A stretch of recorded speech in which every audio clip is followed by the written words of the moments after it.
हाँ जी student, start कर रहे हैं। अब की बार इस सेमेस्टर के अंदर आपका एग्रोनॉमी का एक कोर्स चल रहा है, एग्रोन 313 वीड मैनेजमेंट।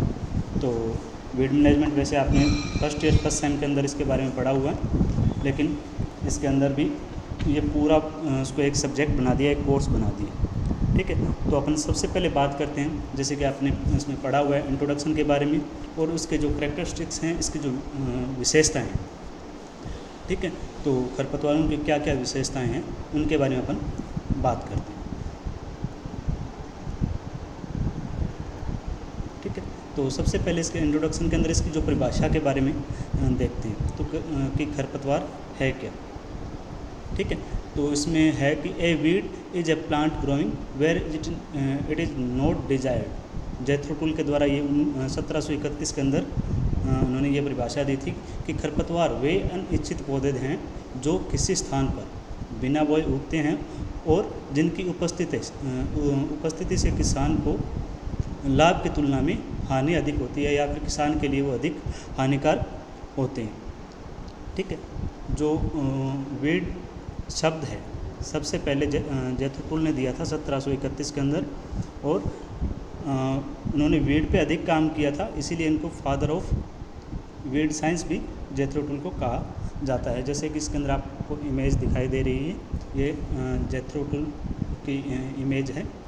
ठीक है, तो खरपतवार की परिभाषा के अंदर वे अनिच्छित पौधे जो किसी स्थान पर बिना बोए उगते हैं और जिनकी उपस्थिति से किसान को लाभ की तुलना में हानि अधिक होती है। तो हानि किस किस से होती है, क्योंकि ये सबसे ज़्यादा प्रतिस्पर्धा या कंपटीशन करते हैं किससे, मुख्य फसल के साथ में। मुख्य फसल के साथ में ये स्पेस, म्यूटेंट, है ना, इत्यादि के लिए प्रतिस्पर्धा करते हैं। और इनकी उपस्थिति से जब किसी फील्ड के अंदर खरपतवार अधिक होते हैं तो क्या होता है, रिडक्शन इन क्रॉप यील्ड, जो आपकी फसल का उत्पादन है, जो फसल का उत्पादन है उसके अंदर कमी आ जाती है। तो फसल के उत्पादन के अंदर कमी कितने परसेंट होती है, जैसे इसमें उन्होंने खरपतवार के द्वारा जो सबसे ज़्यादा हानि बताई है, लगभग 37% के आसपास उन्होंने खरपतवार के द्वारा मुख्य फसल को हानि पहुंचाई है। 37% के आसपास, 37% के आसपास खरपतवारों के द्वारा मुख्य फसल को हानि पहुंचती है। उसके बाद में आप दूसरा पॉइंट देखते हैं, इंसेक्ट्स के द्वारा 29% जो इंसेक्ट के द्वारा मुख्य फसल को हानि पहुंचती है। और उसके बाद में डिजीज़ के द्वारा 22% जो फसलों को हानि पहुंचती है। और अदर फैक्टर्स हैं जिसके कारण खरपतवार को जो मुख्य फसल को नुकसान पहुंचता है वो 12% है। तो यानी कि देखने की बात है, अगर सही समय पर खरपतवार का नियंत्रण नहीं किया जाता है या फिर उसको कंट्रोल नहीं करते तो ये है जो फसल का उत्पादन होता है, फसल के उत्पादन के अंदर लगभग 37% तक या इससे भी ज़्यादा वो हानि पहुंचा सकते हैं। ठीक है, दूसरी बात, reduction in price of farm produce by weeds, यानी जो फार्म के प्रोड्यूस होते हैं, जो कि उसके उत्पाद होते हैं, खेतों के जो उत्पाद होते हैं उसके अंदर जो उसकी क्वालिटी होती है, उसका जो प्राइस होता है उसको ये क्या करते हैं, रिड्यूस कर देते हैं। अगर खरपतवार उस फील्ड के अंदर अधिक है, जैसे किसान ने कोई क्रॉप बो रखी है और उसके अंदर खरपतवार अधिक है और उसी को उसने हार्वेस्ट कर लिया और मार्केट के अंदर उसको अगर बेचने जाएगा तो उसकी जो क्वालिटी होती है वो डाउन हो जाती है और उसको प्राइस नहीं मिल पाती, जितना उसको प्रॉफिट होना चाहिए उतना उसको प्रॉफिट नहीं मिल पाता। कॉटन वगैरह जैसे रेशे वाली फसलें हैं उसके अंदर अगर खरपतवार अधिक हैं और जो पिकिंग करते समय उसका ध्यान नहीं रखा जाता तो वो जो खरपतवार हैं वो उसके रेशे के साथ में मिक्स हो जाते हैं, जिससे उसकी जो रेशे की क्वालिटी है वो डाउन हो जाती है। यानी कि इसके जो फार्म के जो प्रोड्यूस हैं, जैसे एक जो पशु बाहर चर के आते हैं तो कुछ एक खरपतवार ऐसे होते हैं जिनको अगर पशु चर लेते हैं तो जो उसके दूध होता है, दूध के अंदर एक अलग से टाइप की बदबू आने लग जाती है, जिससे क्या होता है उसकी जो क्वालिटी डाउन हो जाती है, दूध की क्वालिटी डाउन हो जाती है और उसको क्या प्राइस कम मिलता है, उसका प्रोड्यूस की जो क्वालिटी डाउन हो जाती है। वैसे ही अगर ऊन वगैरह के लिए जैसे कोकलेबर है, ये खरपतवार अगर भेड़ें वगैरह बाहर चर के आती है फील्ड के अंदर तो उनके ऊन के साथ में चिपक जाते हैं। जब उसकी ऊन को उतारते हैं तो उसके वो क्या करते हैं, उसके जो क्वालिटी होती है उसको डाउन कर लेते हैं। तो इसलिए वो कहता है कि खरपतवारों के द्वारा प्राइस ऑफ फार्म रिडक्शन के अंदर उसके अंदर उसका वैल्यू कम कर देता है। ठीक है। दूसरा पॉइंट इसी के अंदर effect on farmers net income, जो किसान की नेट इनकम होती है उसके ऊपर भी इसका प्रभाव पड़ता है। अगर किसी फील्ड के अंदर खरपतवार अधिक है, उसको निकालने के लिए उसने लेबर का प्रयोग किया है, अधिक संख्या के अंदर उसमें लेबर लगी है, या फिर उसने जो हर्बिसाइड वगैरह कोई यूज़ किए हैं, तो उससे क्या होता है, जो किसान की मुख्य आय होती है उसके ऊपर उसका प्रभाव पड़ता है। जैसे आपको मैंने बताया था, एक प्रैक्टिकल करवाया था कॉस्ट ऑफ कल्टीवेशन का। कॉस्ट ऑफ कल्टीवेशन के अंदर एक टाइप साइड में तो पूरे खर्चे होते हैं, जैसे किसान ने स्टार्टिंग के अंदर उसकी सिंचाई की है, उसके अंदर सीड डाले हैं, या सोविंग के लिए लेबर का प्रयोग किया है, उसके बाद में उसने इरिगेशन उसमें की है। ठीक है। और उसके बाद में उसने निराई गुड़ाई करवाई है। तो जितना भी उसका खर्च होता है वो उसमें से जो उसका नेट जो खेत का जो उत्पाद है ना, जो उसकी यील्ड है, उसमें से उसको माइनस करने के बाद में उसका जो कॉस्ट ऑफ कल्टीवेशन निकाला जाता है या नेट इनकम उसकी निकाली जाती है। तो वो कहता है अगर किसी फील्ड के अंदर अगर खरपतवार अधिक संख्या के अंदर है तो उसकी जो नेट इनकम होती है उसके ऊपर भी इसका प्रभाव पड़ता है। तो खरपतवार एक ऐसा है, अनिश्चित पौधे हैं जो किसान को हमेशा हानि पहुंचाते हैं। ठीक है। उसके बाद में अपन बात करते हैं इसके करैक्टरिस्टिक्स के बारे में, जो खरपतवार की विशेषताएं हैं वो क्या क्या है।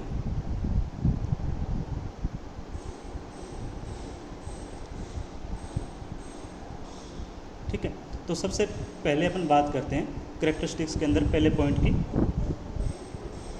Weed plant have the ability to grow in a variety of soils, यानी जो खरपतवार हैं विभिन्न प्रकार की मृदाओं के अंदर आसानी से उगने की क्षमता रखते हैं। यानी जो खरपतवार है किसी प्रकार की मिट्टी हो, जैसी भी मिट्टी हो, उसके अंदर आसानी से उग जाते हैं। उनके लिए कोई स्पेशलाइज सॉइल की ज़रूरत नहीं होती, भी इसी सॉइल के अंदर या इस प्रकार की सॉइल के अंदर ये खरपतवार जर्मिनेट होंगे। ये इसकी एक विशेषता है कि वो किसी भी प्रकार की मिट्टी हो, किसी भी प्रकार की मिट्टी उसके अंदर उगने की क्षमता रखते हैं।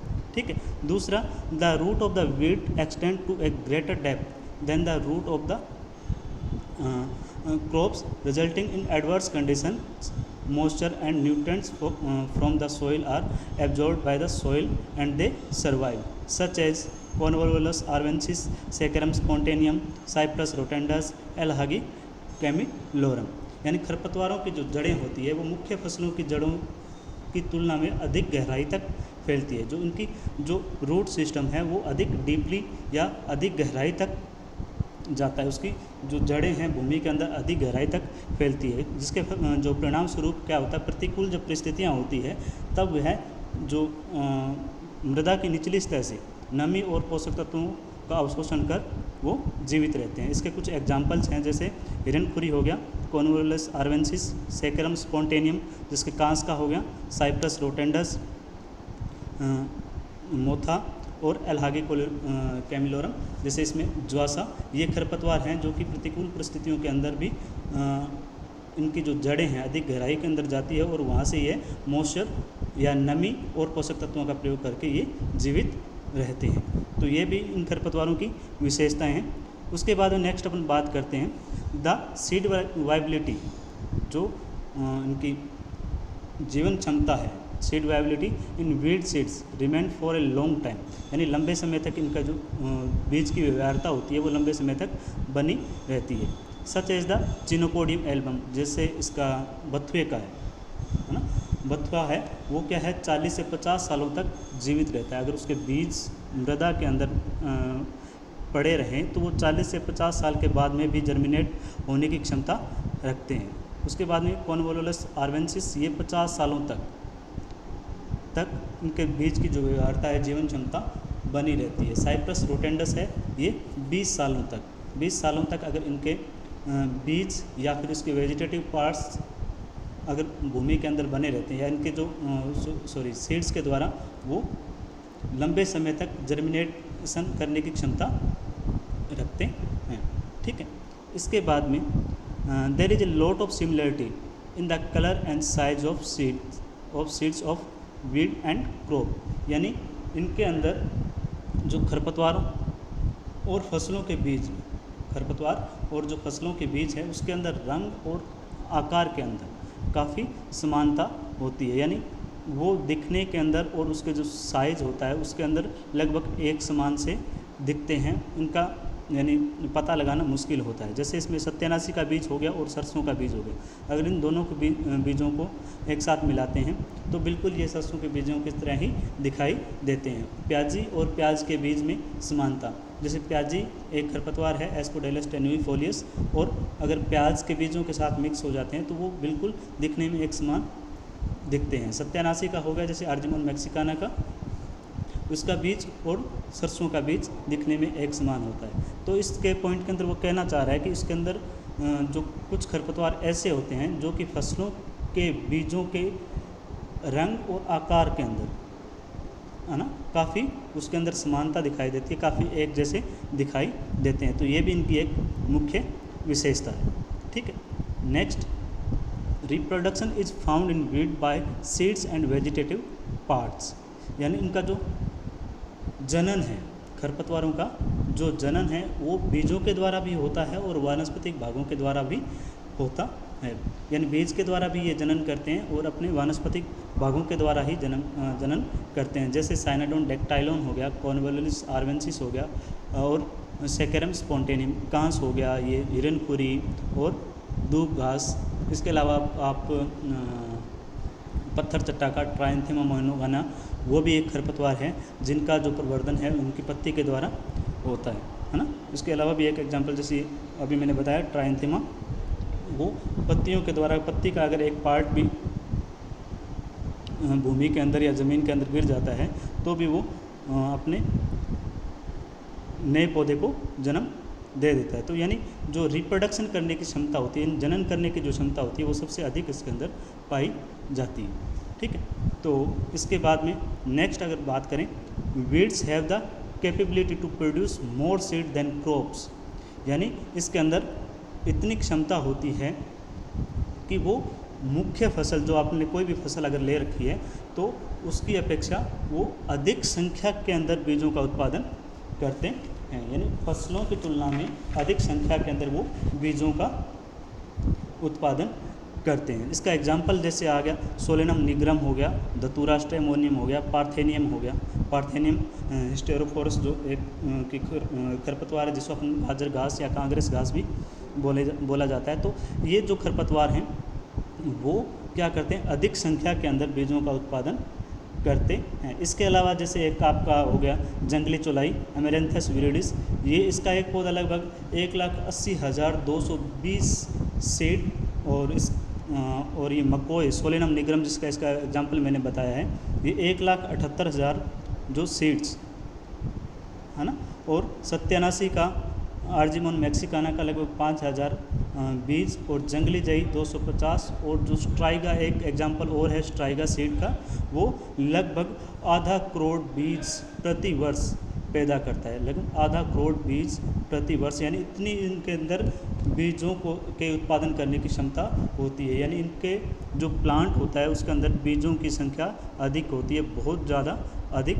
होती है। अगर उनकी मुख्य फसल के साथ में तुलना करें तो उससे तो कई गुना अधिक इनके अंदर बीजों की मात्रा होती है, और वो बीज भूमि के अंदर रहते हैं। जैसे आपको मैंने फर्स्ट ईयर के अंदर एक क्लास के अंदर बताया था 1 ईयर सीडिंग 7 ईयर वीडिंग। अगर खरपतवार का अगर सही समय पे और सही तरीके से अगर अपन मैनेजमेंट नहीं करते हैं, अगर 1 साल अपन ने खरपतवार को खेत से सही तरीके से नहीं निकाला तो वो आगे के 7 सालों तक अधिक संख्या के अंदर यानी बीजों को उत्पादन करने की क्षमता रखते हैं। इसलिए समय रहते खरपतवारों का प्रबंधन सही तरीके से करना चाहिए। ठीक है, इसके बाद में नेक्स्ट पॉइंट अपन बात करते हैं, flowers come quickly on the weed plant and spread weed seed in field before ripening the crop seeds harvesting such as Trianthema monogyna, Phalaris minor, Echinochloa colonum. यानी ये खरपतवार ऐसे हैं जो, यानी कि अगर बात करें तो कुछ जो खरपतवार ऐसे होते हैं जो कि उनके फूल जो फ्लोर्स हैं बहुत जल्दी आते हैं और मुख्य फसल के बीजों के पकने से पहले या उनके फूलों के पकने से पहले वो पक जाते हैं और वो जिनके जो बीज है वो खेत के अंदर, जो खरपतवारों के बीज होते हैं वो खेत के अंदर फैल जाते हैं। यानी उनकी राइपनिंग जो सिचुएशन होती है, जो उनकी पकने की अवस्था होती है, वो मुख्य फसल से जल्दी ही आ जाती है। और जब मुख्य फसल पकती है तब तक उसके बीज बन के तैयार होकर और वो फील्ड के अंदर फैल भी जाते हैं। जैसे इसका एग्जाम्पल ट्राइंथेमा मोनोगाइना पत्थरचट्टा हो गया, फेलेरिस माइनर हो गया। फेलेरिस माइनर एक मिमिक्री वीड भी है ना, नकलची खरपतवार भी इसको बोलते हैं। इकाइनोक्लोकोलोनम सावा घास जिसको बोलते हैं। तो ये खरपतवार हैं जो कि इनकी जो फ्लोरिंग है वो मुख्य फसल से पहले आ जाते हैं। जैसे इकाइनोक्लोकोलोनम ये धान का मुख्य खरपतवार है। फेलेरिस माइनर हो गया ये आपका गेहूं का मुख्य खरपतवार है। जब ये फसलें पकती है तो उससे पहले ही ये खरपतवार पककर तैयार हो जाते हैं और उनके बीज उसी फील्ड के अंदर फैल जाते हैं। ठीक है, जब अपन क्रॉप की हार्वेस्टिंग करते हैं तो उनके बीज उसी फील्ड के अंदर फैल जाते हैं। ठीक है, next, weed have more ability to withstand adverse condition like climate, disease, insect etc like Zizyphus rotundifolia या जिजीफस स्पीसीज या ओकोन्टिया इत्यादि। जो खरपतवारों के अंदर जो खरपतवार होते हैं उसके उनमें क्या प्रतिकूल परिस्थितियों के अंदर है ना, प्रतिकूल परिस्थितियाँ जैसे आपका ये हो गया जलवायु हो गया, कीटों का प्रकोप अधिक हो गया है ना, या फिर अधिक रोगों का प्रकोप हो गया। तो ऐसी स्थिति के अंदर भी ये खरपतवार सरवाइव करते हैं। यानी कि उनके अंदर इनकी रोगों से लड़ने की, रोगों से, कीटों से या फिर एडवर्स कंडीशन की में रहने की क्षमता इतनी अधिक होती है कि कोई भी कंडीशन आ जाए, जैसे ड्रोट का है ना, ड्रोट का है और बाढ़ जैसी अगर कोई समस्या आ जाती है तो भी इन खरपतवार पर कोई प्रभाव नहीं पड़ता। इसका एक एग्जांपल है जिजीफस रोटेंडिफोलिया जिसको अपन जरबेरी कहते हैं, ओकोन्टिया ये खरपतवार है। तो इनके अंदर कोई भी कंडीशन आ जाती है तो ये अच्छे से उसके अंदर सर्वाइव कर जाते हैं। ठीक है, इसके अलावा नेक्स्ट और last point, for the distribution और dispersal of the seed of weed there are hook, feathers, hairs and thorns etc on the seed of weed of cocklebur and Compositae classes. यानी खरपतवारों के बीजों पर, जैसे आपको मैंने बैकग्राउंड के अंदर ये दिखा रखा है, ये आग का है, कैलोट्रोपिस जिजांटिया का प्लांट है और उसके अंदर ये आपको जो शो हो रहा है ना, आपको जो दिख रहा है, ये जो इस पे बाल होते हैं बिल्कुल छोटे छोटे जो ये बाल हैं, तो इसके अंदर ये क्षमता होती है कि ये हवा के द्वारा बीजों को एक स्थान से दूसरे स्थान पर पहुंचाने में सहायता करते हैं, है ना। तो उसके बाद में एग्जांपल आपका देखो तो कोकलेबर का, है ना, कोकलेबर के अंदर हुक नुमा संरचना होती है जो कि किसी भी पशुओं के साथ में चिपक जाता है और एक स्थान से दूसरे स्थान पर पहुंच जाता है। कई खरपतवार ऐसे होते हैं जिनके ऊपर कांटे जैसी संरचना बनी होती है। जैसे अपना अगर आप बात करें धतूरे की, है ना, धतूरा स्ट्रेमोनियम, ऐसी संरचना बनी होती है। तो वो क्या करते हैं कि किसी पशुओं के साथ में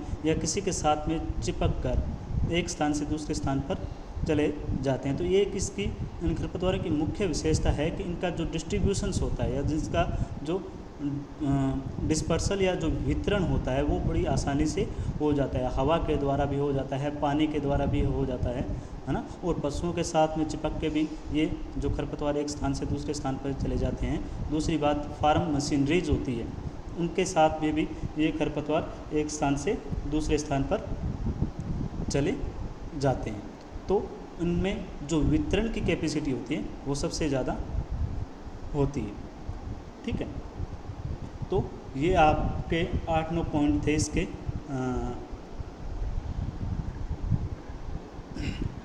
वीड कैरेक्टरिस्टिक्स के। ठीक है, तो आपका आज का टॉपिक के अंदर